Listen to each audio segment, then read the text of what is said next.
Multiple police chases ending in crashes this week, and now questions are being raised about Aurora's new pursuit policy.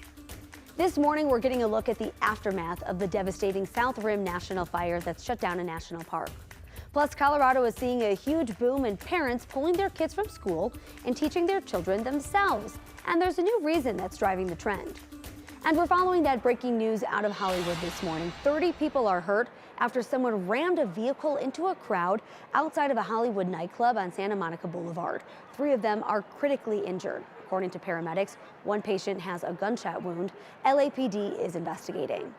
We're also working to learn more about a deadly officer-involved shooting down in Colorado Springs. It happened late last night in the Security Widefield area. According to the El Paso County Sheriff's Office, deputies were on a disturbance call when a man became aggressive and grabbed control of a deputy's taser. A fight broke out, and at least 2 deputies fired their guns. The suspect was shot and died at the scene.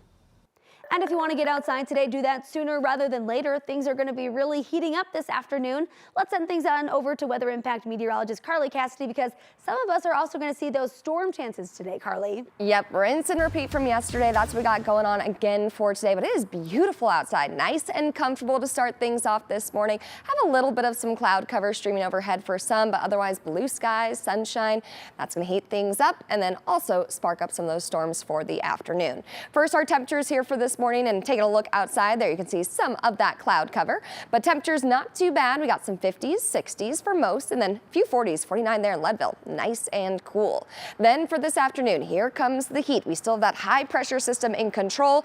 Mid 90s for a good portion, especially to the east. High country, 70s, 80s, a little bit more comfortable there, and then the 90s along the western slope. We'll keep this around as well as that storm chance, especially off towards the northeast. There you can see the possibility for some of those storms to really get going. The gusty winds, the hail, that's the main concern afternoon, evening time frame. Not everybody going to see it, but we continue to keep that storm chance around and heating things up. Again, this summertime pattern, it is not going anywhere. So we'll talk more about those details coming up in my full forecast. Carly, thank you so much.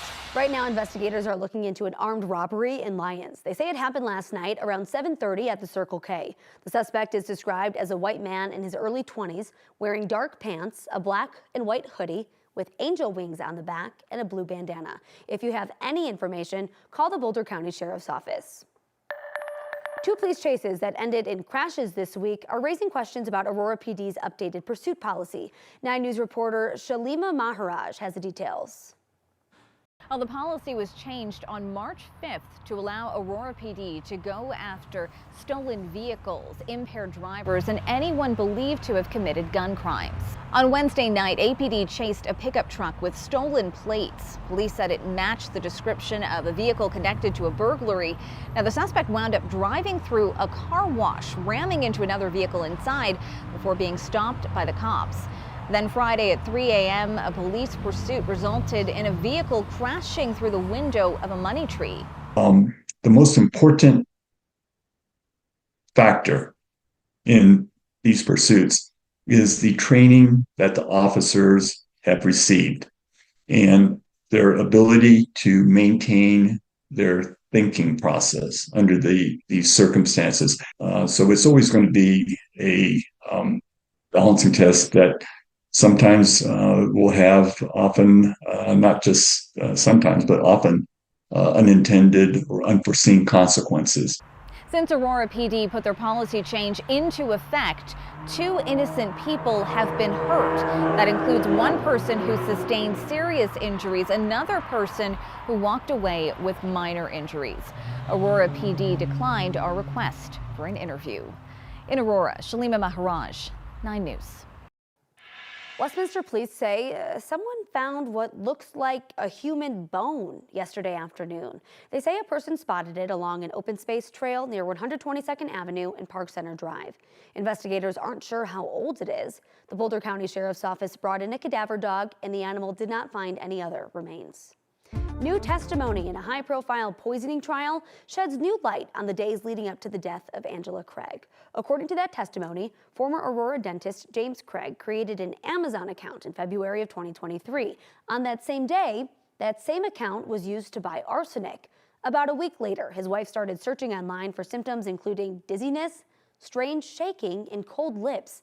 That's according to a homicide detective with Aurora Police. That detective also testified that someone used a computer taken from Craig's dental office to search for a number of things, like, is arsenic detectable? Prosecutors say Craig used that poison and others to kill his wife. Testimony is expected to start again on Monday. Shannon Sharpe has settled a sexual assault lawsuit. According to his lawyer, the Hall of Fame tight end and former Denver Bronco offered at least $10 million to settle the claim before a lawsuit was filed in April of 2025. Now, Sharpe will likely be paying more than that. The terms of the settlement were not disclosed, but the lawsuit was originally seeking more than $50 million. Sharpe strongly denied the allegations. He later stepped away from his job at ESPN, vowing to come back when the NFL preseason starts. That's not far off, and it's not clear whether Sharpe will be back. Developing news this morning, investigators are now looking into a fire at Keystone Resort's employee housing as possible arson. The fire started early Friday morning, just down the street from the ski resort. Police say no one was seriously hurt, but 38 people living there now have to find somewhere else to stay. No word on any suspects or the extent of the damage. This morning, we've learned the names of the deputies killed in an explosion outside of a Los Angeles police training facility.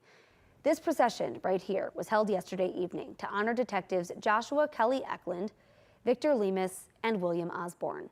The blast happened yesterday morning. At the time, we're told deputies were handling at least 2 military-grade explosives. They were part of an elite arson explosives team.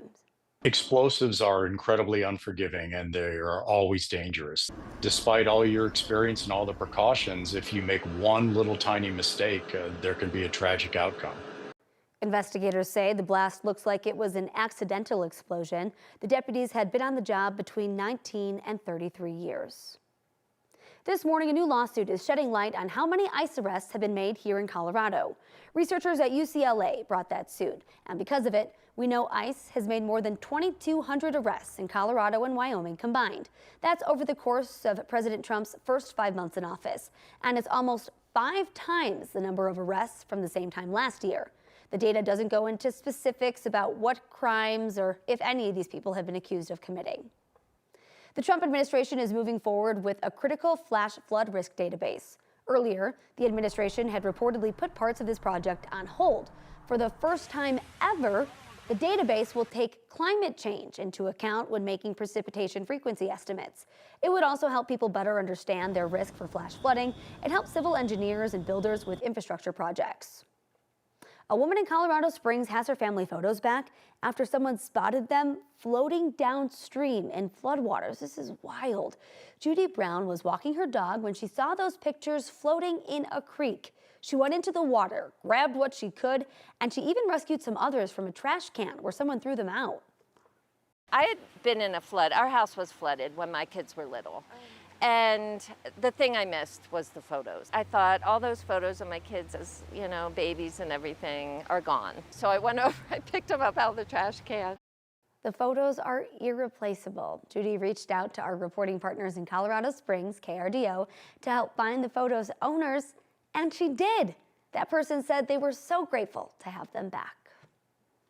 Floods, severe storms, and raging wildfires in the U.S. have been driving up global insurance losses. Those losses have added up to an estimated $84 billion just in the first half of the year. That's according to a report from broker Gallagher Re. And about half of that amount came from the Southern California wildfires in January. The report says this is the costliest first 6 months of a year since 2011. Insurance losses are expected to hit more than $100 billion for the entire year. It's no secret the housing market has been tough for buyers, but new at 8 o'clock, we're getting a look at how these buyers are pulling it off and scrapping together enough money for a down payment. According to a recent Redfin report, about a quarter of all millennials and Gen Z owners are what the company called Nepo buyers. That means they relied on family money to make the purchase. Family money can mean anything from inheritance to a cash gift. A few other popular sources used to scrape together all that money. The survey let you pick more than one, but these were the most commonly listed choices. We have them here on your screen too. So we have selling off stock, getting money from the government or a nonprofit, living with family or friends to save on rent, working a second job, or selling cryptocurrency. Another interesting trend, the typical down payment has ticked up to $63,000. That's up more than 7.5% compared to last year.